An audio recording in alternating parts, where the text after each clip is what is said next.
So today's May 6th. We got my Wells Pawpaw here. I have all my pawpaws potted, and I have a friend who needs some cross-pollination, and he's gonna hand pollinate. So he's gonna be driving here this weekend. You know, it's hard for me to tell when is a stage to collect pollen, but I'm learning. This is the first year I'm learning because I'm gonna help a friend. Otherwise, I just see the mosquito and the bugs, not the bees, pollinating it for me. So I really don't notice it, but I am noticing it now.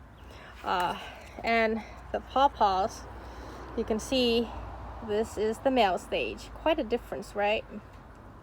This is where, you know, I told my friend, hurry, come and get your pollen. Right there. Look how different that looks.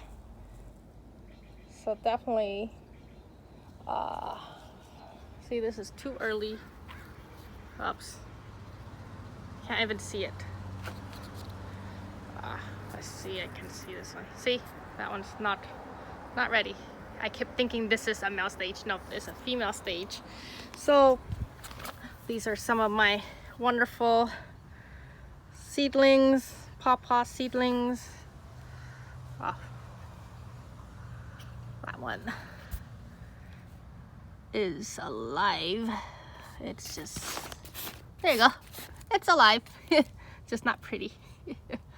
They all look a little it's hard to tell if they're alive or not because they're so little, you know.